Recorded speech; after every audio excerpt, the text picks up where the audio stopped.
buryo. Imva Yohana rero.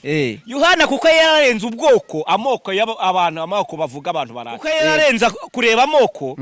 Yararenze kureba ubusambanyi. Yego. Yari yararenze ibintu byo bisindisha by'amagambo n'inzoga. Yari yararenze kubona umugore bakorana muri office akamurarikira. Aravuga ngo nge mbagaze ku maguru yanjye ngeyo Yohana. Bakundwa ubu turi abana b'Imana. Aravuga ngo uko tuzasa ntabwo kurerekanwa. Aravuga ngo icyakora icyo tuzi nuko Yesu Kristo niyerekanwa tuzasa nawe. Ariko reka tubyemere ko Yesu ahishuwe kano kanya. Yes. Ubundi uraza gusa ni. Urasa nani? Urasa na dodo. Oya uraza gusa n'iki wamo? N'ubugari bw'igitarama. Naho nuza gusa n'ibintu ubayemo. Uzi ko nasomye Bibiliya muri ko bwanditswe na Matayo. Niba ari 10. Havuze ngo n'ijambo ry'imfabusa umuntu wese avuga. Azaribazwa ku munsi w'urubanza.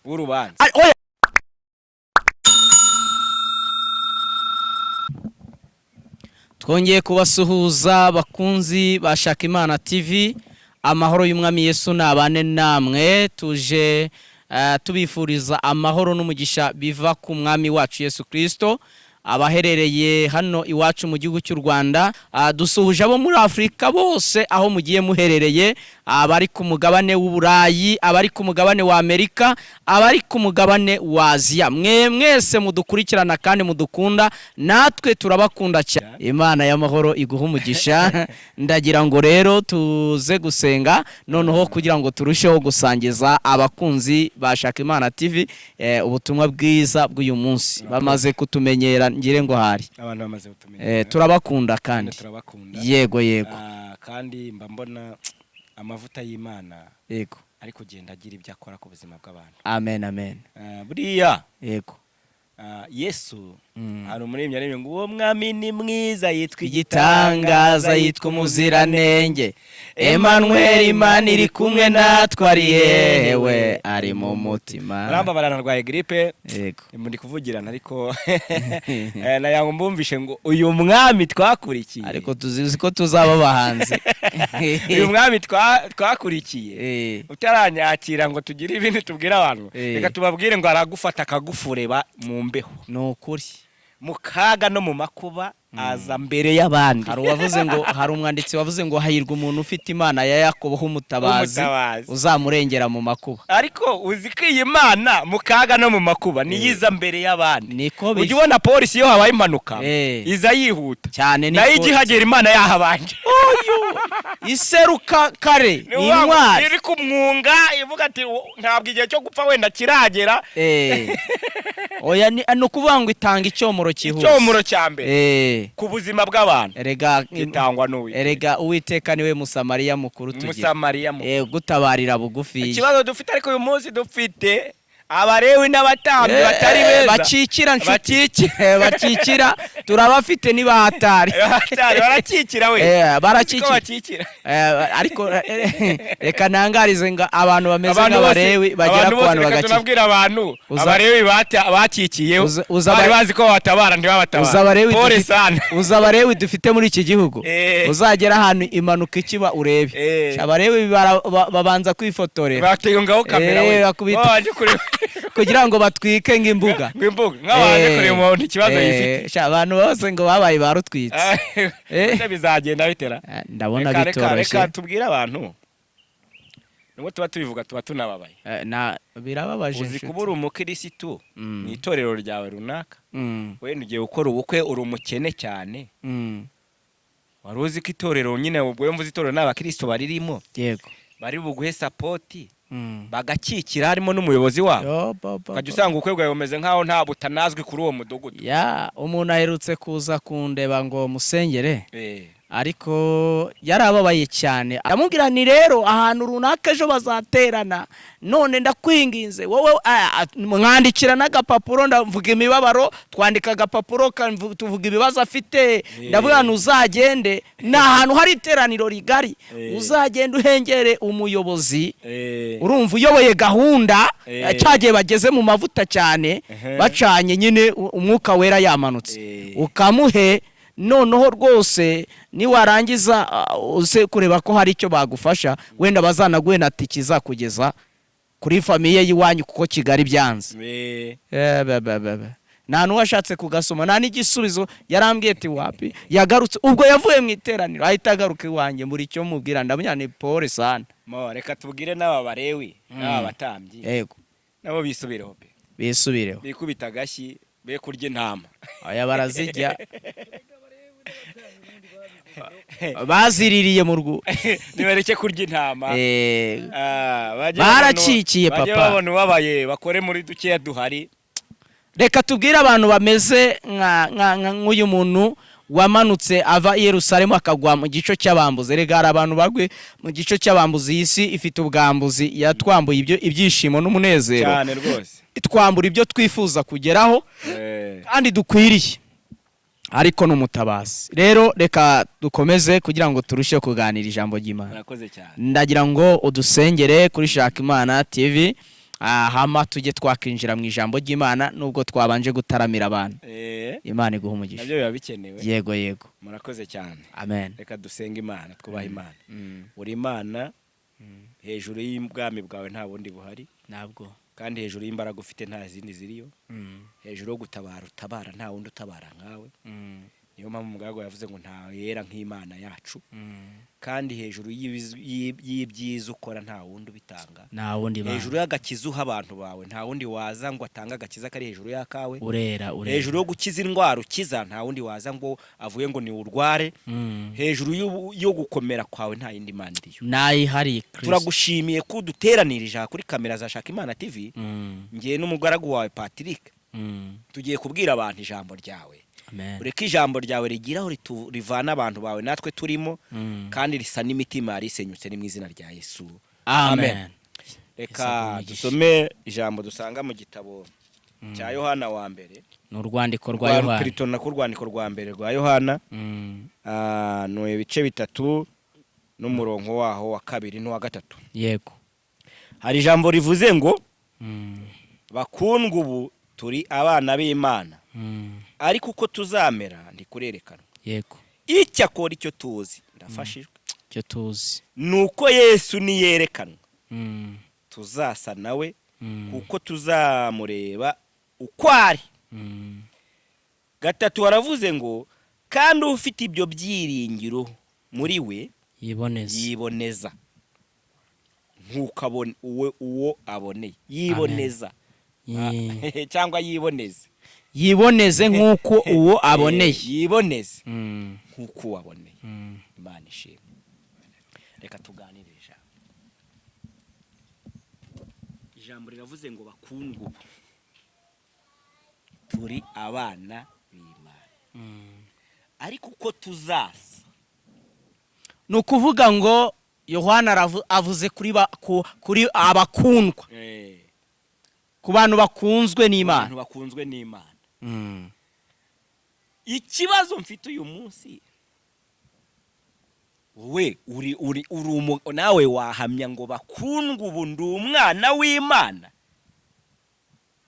Reba muri korari ubamo mbamo, urebe mu materaniro uterana nterana, yego, urebe mu rusengero ubamo imbamo, urebe ku kazi kawe aho ukora muri ofisi nanjye nkoramo. Ubu wahamiriza abantu bari muri ofisi mbere yuko banabikubonaho ubwawe, ukababwira ngo ntimunkinishe ntimumenyere, ngewe ubu ndi umwana w'Imana, icyo nsigaje ni ukuzamenya uko nzasa. Negereje kuzamenya uko nzasa. Yesu nahishurwa niyerekanwa. Cyangwa se bakubonye bavuga ngo dore wa mugabo urya abana. Tugarutse kuri rya jambo. Ariko abagabo bazagutera amabuye iri kuvuga yuko barya. Rega ngo nta nurivugira ubusa ku musozi. Barabatapfuna. Biratangaje kubona ujya mu ntara ku mwuga wawe cyangwa business yawe Imana yaguha. Hari umushumba nakunze yaravuze ngo yagiye ngo yari ari mu gasiporo ngo yumva ngo abakobwa babiri ngo bavuga ngo kiriya gisaza ngo kizi ko kirya abana ngo naho nigiye ukirya ngo nyikura. Ramushumba Imana izamuha umugisha. Nimuzibeshye ngo muzi ko murya abana nabo barabarya. Nibo ahubwo bashaka kubarya. noneho turasomye ngo bakundwa ubu turabana. Kandi baravuze ngo umize umusaza arugeke aruka imvi. Namwe bakobwa ni murimo kurya ibisaza muzaruka imvi. Mushatse mwaza mukaba kuri uyu mugabo wavuze ngo ubu bakundwa nge ndiyumva kuba ndumva. Yohana uyu nguyu w'urwandiko yaravuze ngo bakundwa ubu turi abana b'Imana. Kandi uko tuzamera ni kurerekanwa. Bivuze ngo noneho mu gihe uko tuzamera kutarerekanwa dukwiye kwibanda ku ijambo ese uri umukundwa. Reka muri iri jambo nsimbuke nkubwira ijambo riboneka muri Yesaya ibice 43 umurongo wa 4. Hari ijambo rivuga ngo iki? Hari ijambo rivuga ngo kuko wambereye inkoramutima kandi ukaba uwo kubahwa ngo nicyo kizatuma nanga ingabo nyinshi zigapfa ku bwawe n'amahanga nkayatangirira ubugingo bwawe. Ndashaka ku ijambo bita bakundwa kandi nanone iri jambo rivuze ngo kuko wambereye inkoramutima. Ni ukuvuga ngo umukundwa ni umuntu wamaze kuba ku rwego rwo kuba ari inkoramutima y'Imana, asigaye yategereje kuzahishurwa kwa umwana w'Imana akareba uko azaza. Ubundi kuba inkoramutima y'Imana ni ukwicara ugashyira akaguru ku kandi. Kuba inkoramutima iraharanirwa. Wagira ngo tugaruke kuri rya jambo twavuze se. Ni ukuvuga ngo rero Yesu yatumyeho. Tunabanze tunabivuga neza. Uyu munsi abantu bamenye ko kuba nyine kugira ngo ube umwana w'Imana kandi ukora ibyo biraharanirwa. Kubera iki? Uyu munsi ntabwo tugomba kwicara ngo uvuge ngo ngewe urugero. Uyu munsi hari umuntu ugura umuceri wewe mu rugo. Yego. Ugashira mu rugo awuhayeho nk'abantu 3. Wowe urya wenyine. Abantu 3 nibo banditswe ariko we mu muceri wariye wenyine. Nta hantu handitswe ko wariye umuceri. Oya biriya se karunuza. Biriya bibarwa mu mwanda. Biriya byabazwe mu mwanda. Kandi wadesheho ibiro 2 cyangwa kimwe. Ni imirimo. Kandi nubizi ko mu byahisho bavuga ngo hahirwa bapfa bapfira mu mwami. Umwuka nawe tiye. Baruhuka imiruho yabo uko imirimo yabo ije ibakurikiye. Ni iyihe mirimo yagukurikira? Ni iyihe mirimo uri gukora? Ariko se tuvuze ijambo rivuga ngo bakundwa ubu turi abana b'Imana. Urumva Yohana yari arimo yihamiriza nabo yarazi wenda bariko abatu ubu turi abana b'Imana. Bambabarira nkaguca mu ijambo. Yego. Uyu munsi ngewe nawe ndavuze ubwo mu rusange abarokore. Yego. Twahagarara ku gatuti tukavuga ngo ubu bakundwa turi abana b'Imana. N'imirimo dufite hanze hayo y'ubusambanyi n'ubusinzi bwo mu mabanga nsigaye mbona haraje n'izi systeme yo gufata agacupa umuntu akagashyira muri envelope akajya kanywera muri envelope. Kuko kubera iki ari kunywa igisindisha ntashaka abantu babimenya ari kubabeshya ko ari ji. Uzi mu minsi yashize systeme yo kunywa agacupa yari ihari. Nikubwire. Bari barafashe teremusi duteremusi dutoya twe twaraje. Akagasukamo inzoga ashaka kunywa. Agafata n'agakombe. Hakaba hari uduteremusi 2. Uko kaba ari gatoya. Wansura nkakubya ati dera kawe ngaho nawe wirwaneho. Niba uri umurokore ugikabyuka nkaguha icyayi. Yewe nkagomeza moza akantu kagacupa aho ngaho. None rero haje none haje systeme yo mutumvirope. Muri iminsi hari systeme yo mutumvirope. Ngaho umuntu aragufatira fanta kamenamo ibyuma nkabine. Abantu bose babaye abanyabiraha. Turatumvirope nenzi ko badutwaramo ibiraha. Reka. Ubu ni tusigaye tumyerwamo ibintu. Za siruduwire kandi wayireba ukabona ni wa murokore. Cyamaye ngewe. None ko najyaga mbona bagabo nkajya ngo nibiraha bahahiye abana. Naho nubwo buryo. Imva Yohana rero. Yohana kuko yararenze ubwoko amoko y'abantu amoko bavuga abantu barata. Yego. Kuko yararenze kureba amoko. Yararenze kureba ubusambanyi. Yego. Yari yararenze ibintu byo bisindisha by'amagambo n'inzoga. Yari yararenze kubona umugore bakorana muri office akamurarikira. Aravuga ngo nge mbagaze ku maguru yanjye ngeyo Yohana. Bakundwa ubu turi abana b'Imana. Aravuga ngo uko tuzasa ntabwo kurerekanwa. Aravuga ngo icyakora icyo tuzi nuko Yesu Kristo niyerekanwa tuzasa nawe. Ariko reka tubyemere. twemere ko Yesu ahishuwe kano kanya. Yes. Ubundi uraza gusa niki? Urasa nani? Urasa na dodo. Oya, uraza gusa niki wamo? N'ubugari bw'igitarama. Naho nuza gusa n'ibintu ubayemo. Uzi ko nasomye Bibiliya muri ngira ngo ni ubutumwa bwiza ko bwanditswe na Matayo. Niba ari 10. Havuze ngo n'ijambo ry'imfabusa umuntu wese avuga. Azaribazwa ku munsi w'urubanza. Oya, byonyine tureba abantu basa n'amagambo y'ubupfubirirwa bavuga. Uyu munsi mwishantiye wirirwamo. Yesu aje yasanga uri kuvuga yahemaga. Wabusa niki? Yesu ako kanya ayishuriwe muri iyo mirimo ukora. Muri ako kazi urimo. Muri office. Yego. Yesu bunona haje. Ahishu. Yasanga urimo gusa niki? Wabusa nande? Wabusa niki? Muri biro wirirwamo. Ubu none aha Yesu ahishuwe. Wabuswa n'umurokore. Ariko reka tugaruke. Muri korari uririmbamo. Wasa niki? Wasa niki? Mu bushumba wowe ushumbye abandi. Yesu ahishuwe. Wasa aho nibasanga usana yasa n'umushumba waziririye mu rwuri. Waziririye mu rwuri. Imana itugirira ubu. Imana itugirira ubu. Ngo bakundwa ubu turabana b'Imana. Uyu ni Yohana bivuze ngo ko tuzasa niko erega iyo twigisha aya magambo niyo tuyasoma. Nge hari igihe nitegereza imikorere y'iki gihe. Nibaza abantu tusoma Bibiliya cyangwa koko Bibiliya bayifata nk'igitabo kiri aho ngaho cy'amateka. Asanga ari bakame ntunagira. Bakundwa ubu turabana bantu b'Imana muduteza amatwi. Ndimo kwibaza ariko nawe nkubaza kandi wisubize. Wisubize. Ariko nunashaka uzana dusubize muri commentaire. Ngo waba wararuhiye iki? Urya munsi utabonye Yesu. Ubundi imisanzu dutanga. Amamoto dutega tujya muri ibyo twita umurimo w'Imana. Ari bakadihira mbetezi. Bazasubungu. Subiramo ako ka. Bakadihira mbetezi nyine. Ariko uri umunyarwanda. Cyane. Ubundi reba iyo mirimo. Twita ko ari imirimo. Utazisanga uri kadihira mbetezi ku mugani. Iyo mirimo iri kwandikwa he? Ikibazo. Uyu munsi urebe mugihe undi waba ufite amafaranga. Wirukankana hirya no hino utayafashijeho na mugenzi wawe. Ubundi uzasa n'imirimo yo gufasha abantu. Uzasa n'imirimo yo gufasha abantu. Yesu nahishurwa. Uzasa nka Yesu w'umunyembabazi. Cyangwa uzasa n'ibirura. Ubundi wowe mukristo uri kumwe n'abandi nawe mushumba nawe pastor. Kristo none ahishuwe. Hari umuntu weruka kutubwira akantu gakomeye. Twari mu rusengero twicaye. Yego. Aravuga ngo ubu none aha Yesu agiye agagara ku miryango agashyiramo abarinzi. Akavuga ati mbo utumugabo utaraca umugore inyuma. Byaba nka cyagiye Yesu yandikishaga urutoki. Yonamaga akandikisha urutoki. Niwe wenyine wemererwa gusohoka muri urusengero. Nukuvuga ngo mu by'ukuri yaratanze urugero wumva rworoshye.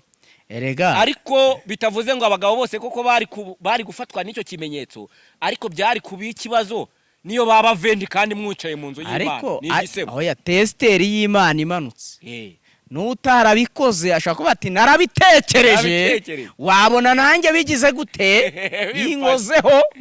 Nanone ujye witonde. Nukuvuga ngo hari abantu babifite mu mishinga wenda batarabikora ariko biri mu mishinga. Babitegura. Testeri y'Imana yaza gupima ubushyuhe bw'icyo kintu. Agasanga nawe ati ko mahiriye. Bazadutse imvuga ivuga ngo arahiye. Uyu mugabo rero Yohana. Yego. Aravuga ngo bakundwa. Turi abana b'Imana. Turi abana b'Imana. Uko tuzasa ni kurerekanwa. Ariko icyakora cyo tuzi neza. Nuko Yesu niyerekana. Icyo tuzi neza. Ese uzi neza kuko Yesu nahishurwa. Mukozi w'Imana, mu Kristo murokore, we dusangiye kwizera no gucungurwa. Tuzagusanga mu bagore batanga. Urahamye neza ko Yesu niyerekanwa. Yesu niyerekanwa ntuzisanga uri muri ba bantu barogaga bari mu rusengero. Ariko hari ijambo rikomeye. Yaravuze ngo kandi tuzamwirebera uko agize gute asa. Ese amaso yawe azahangara kureba Yesu? Twibaze. Ubu none aha muri uru rugendo turimo tugenda dutabare Yesu ahishuwe waba mu ntama cyangwa waba mu ihene, naba mu ntama cyangwa naba mu ihene. Umva ijambo ni Yesaya warivuzera cyangwa ni Matayo nawe wavuze ngo zizaca munsi y'ukuboko kwa nyirazo. Ni Matayo ngirimo ngo zizaca munsi y'ukuboko kwa nyirazo azibara, ngo ibihene bihebeba intama nazo zitama zigana hariya. Wa muntu we waba usa nande? Usa nande? Aho nusa n'ibisambo by'ibirura biraho. Umva rero Yohana ukuntu yavuze, yaravuze ngo kandi ufite ibyo byiringiro yiboneze nk'uko waboneye. Amen. Ikibazo abantu bafite ibyiringiro byo mu mafaranga, ntago bafite ibyiringiro byo kujya mu ijuru. Bafite ibyiringiro by'ama etage nubwo atari mabi, ntibagicaka kugira ibyiringiro byigana mu ijuru. Ibyiringiro by'ubutunzi byo abandi bafite ibyiringiro by'abagabo babo n'abagore babo, aho kwiringira Uwiteka. Muri iyi minsi hariho abana bahiye. Ufite ibyo byiringiro yiboneze nk'uko aboneye. None reka turebe, muri korari ubamo uri kwiboneza, mu itorero usengeramo urimo uriboneza, mu budiyakona udiyakona urimo uriboneza, mu bushumba urimo uriboneza, mu bupasiteri urimo uriboneza. Ese koko urebe muri sosiyete yose urimo, koko urimo uriboneza? Kuko niba uyu Yohana aravuze ngo ufite ibyo byiringiro none yiboneze nk'uko aboneye. Ese tuboneye nk'ababereye Kristo cyangwa se bimeze bite?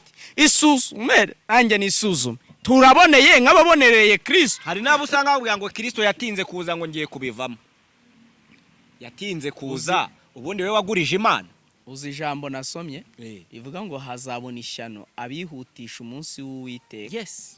Ni nk'ijambo nigeze nsoma ni Yesaya warivuze, avuga ngo hazabona umwana, hazabona ishyano umwana ubaza se ngo urabyara iki, akabaza nyina ngo utwite iki. Hazabona n'ishyano abantu bihutisha umunsi w'Uwiteka. None uyu munsi ufite ibihe byiringiro mwene data turi kujyana mu ijuru? Uraboneye? Ese koko niba utaboneye Yesu niyerekanwa uzasa nawe? Ese koko uzamurebesha amaso yawe ntabwo ari ayundi ni ayawe?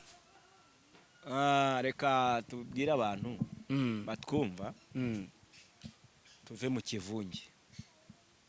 Imirimo ijyana mu ijuru iya mbere iri mu rukundo. Yego. Abakorinto ba mbere 13 umurongo wa mbere avuze ngo nubwo wagira indimi z'abantu n'iz'abamarayika ariko ntugire urukundo. Iri jambo bita ariko uzi ikintu risobanuye? Risobanuye ibintu byinshi cyane. Ibintu byinshi. Ariko udafite urukundo Imana izavugane nawe ikubwiye ngo yajyaga ibwira Abisiraheli ngo nimujya mugahaga ariko nimukibagirwe. Bivuze rero muze tugire urukundo. Bakundwa ubu turi abana b'Imana, tugiye no gusoza, ariko kandi tumenyesha abantu ego. Ariko ubundi ufite urukundo rw'abana b'Imana ni ikibazo. Ese ntiwaba uri mu nzu y'Imana ugifite ishyari gisha abantu? Ntiwaba uri mu nzu y'Imana ugifite amoko muri wowe cyane? Ntiwaba uri mu nzu y'Imana ugifite kugambana? Ntiwaba uri mu nzu y'Imana ukiri umusinzi? Hari abantu bagiteye uko. Ntiwaba uri mu nzu y'Imana ukiri umubeshyi? Mani batabara. Ntiwaba uri mu nzu y'Imana ukirya abana? Uri umusambanyi? Barahari. Ntiwaba uri mu nzu y'Imana ari wowe uri gusohokana abana ba rubanda mu mahoteli ndetse ukayifatana ukajya n'irwota amasimbi ujyanye y'umwana muto? Bajya kuba ukamuhekenya kandi ukagaruka ukanatanga ibya 10 n'amaturo bakakwicaza kuri aritari ngo umukozi w'Imana yagarutse. Nubwo ubeshya abantu ntubeshye iyo mu ijuru. Nubwo wiyoberanya mu bantu ntuziyoberanya imbere y'ishobora. Ntabwo uziyoberanya. Ntabwo tuje kubatera ubwoba, ngo tuje kubabwira ngo ni mubungabunga aho mwibuka aho mwavuye ubungabunga imirimo yose wagiye ukora kuva kera ye kwicwa ubusa n'iraha ry'isi. Igisobanuro cy'iri jambo kiravuze ngo itekerezeho. Ese koko wahamya ngo ndi mukundwa w'Imana? Ese nanjye koko negereje kuzashurwa kwa Kristo? Uko azasa nanjye niko nzasa. Itekerezeho. Kandi turi kuganira n'abantu bose bo mu buryo bwose, abasore, abagabo. Wowe uneza amatwi, wowe ukurikiranye nawe ushaka bari ubwa mbere ukurikiranye ibi bintu by'agakiza n'ijambo ry'Imana. Ariko iri jambo rirakureba. Ese koko nawe aho uhagaze urabereye? Uri umuntu Imana yazi gasanga ubereye amaso yawe kuba yanga kureba Yesu? Tunabwira uyu muntu ukiyumva ko ari muto akumva ko imperuka itamugeraho, ko yibeshya. Kuko umuntu ava mu rugo agiye gushaka ubuzima, bakamuhamagara bamubwira ngo baramugonze, umubiri we bawusange mu bitaro runaka. Wavutse wese azapfa. Rero bivuze iki? Gupfa si ikibazo kuko ni inzira ya twese. Ahubwo ugannye he? Ugiye mu bugingo buhoraho cyangwa ugiye mu kurimbuka kwiteka? Iyi nzira ubu bakundwa uri umwana w'Imana se niba utari we mwino ushaka. Uzi ikibazo cy'ibi bintu, impamvu kenshi tunabyigishaho abantu benshi, abigisha benshi babyigishaho, ukabona abantu mu mvugo y'uyu munsi ngo babiciye amazi. Aka gakiza kabaye ubuntu. Iyo aka gakiza kajya kuba inoti, iyo kaba amafaranga byari kuba ibibazo. Reka dusoreza, reka dusoza dusenga. Reka tubwire umuntu utarakira Yesu, aka niko kanya ko kwakira Yesu. Aka gakiza ni ubuntu, ngwino wakire Yesu. Iyo abari kashi nyamara bagashize ku isoko ry'umurimo, ntabwo wabona n'icyo ukagura kuko kaguzwa amaraso y'igiciro. Iyo nyine tubivuze ngo iyo kajya kuba kari ku isoko ry'umurimo kagurwe gapiganirwa. Twebwe abakene twari dupfuye na twari kuva none kabaye ubuntu. None ubwo aka gakiza ari ubuntu, wowe utarakira Yesu ngwino wakire Yesu. Nawe wamwakiriye mugumane. Sibyo tugiye gusoza tubwira abantu. Kandi we gushukwa n'ibihendo by'isi, kuko isi none irakonse jikakuriza. Bire kuri icyo wafashe, yukomeza icyo wafashe, hatagira umuntu ugutwara ikamba ryawe. Imana tugirire neza. Ukozi w'Imana, Imana igumugisha. Urakoze cyane kubw'amagambo atwibutsa kwibuka yuko Yesu hari umunsi azayishurwa, kandi uko azasa natwe tukazisanga dusa nawe, cyangwa se tukazasa n'ibyo twamaze kugira ngo kuba inkoramutima yabyo. Ariko mwese muharanire kuba inkoramutima z'Uwiteka mu izina rya Yesu. Reka n'ubundi rero dusoze dusenga nk'uko twatangiye dusenga. Bo kuri Shaka Imana TV turabakunda cyane. Ajya mudukurikirana ndetse mukanadushayiringa, mukora comment ndetse na share, ndetse kandi mukaduha na subscribe. Niyo nkunga tubasaba. Imana ibaha umugisha kugira ngo ubutumwa bwiza bugere kuri bose hose. Yesu abahe umugisha. Turabakunda cyane. Reka twakire umukozi w'Imana asenge. Ciao ciao. Turagushimiye nanone Mwami Yesu, tugushimiye kuri Imana y'amasezerano. Twitekerejeho turavuga ngo ese bakundwa turi abana b'Imana, uko tuzamera ni kurerekanwa, ariko icyo tuzi nuko Yesu uniyerekanwa tuzasa nawe. Uduhe imbaraga zawe, udukomeze kandi ugendane natwe, imitima yacu ye guca ndetse no gutungana rwose, mu izina rya Yesu Kristo. Amen. Shalom. Shalom. Turabakunda.